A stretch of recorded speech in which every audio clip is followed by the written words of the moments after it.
we're going to solve e to the 2x minus e to the x equals 6. And I'm going, I have no idea. See, the reason this one really bothers me is because they're both base e, those two terms on the left, but they have different exponents on them. I'm just not sure. Let me see here. But it looks vaguely familiar to me.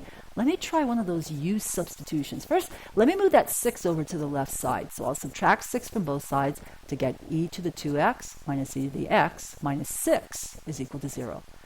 Now let me rewrite this as e to the x raised to the second. Now that's true because when you raise a power to a power, you multiply the exponents together. So I can decompose it as e to the x parenthesis raised to the second minus parenthesis e to the x minus 6 equals 0. Now it really does look familiar because I've got this expression squared minus the same expression to the first power minus 6 equals 0. Yeah, let's do a u substitution. Let's let u equal our middle variable term, which means we're going to let u equal e to the x power. Then if we square u squared, let's see if we get the first dude. U squared is equal to e to the x raised to the second, and that's exactly what the first variable term looks like. So yeah, let's do a direct u substitution into this equation, and we'll get u squared minus u minus 6 equals 0.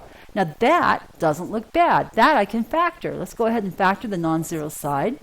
We'll get, let's see, u minus 3 times u plus 2 equals 0. Now set each of our factors equal to 0 since their product equals 0 and solve for u. So we get u equals 3 union together with u equals negative 2. Now the question had x's not u's, so substitute back u equals e to the x. So we have e to the x equals 3 and e to the x equals negative 2.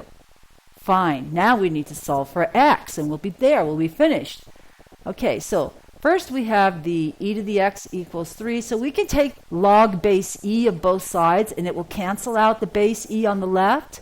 Log base e to the x power equals log base e of e to the x equals log base e of 3, and then the log base e, the natural log, and the base e cancel each other and gives us x on the left side, so x equals a natural log of 3.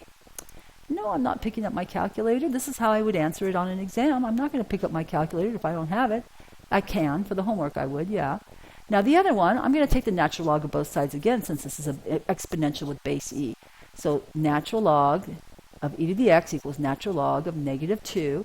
The natural log and the base e cancel each other, so I get x equals natural log of negative 2, and now I go, hey, now wait a minute, go back and read note 115, the definition of log functions here.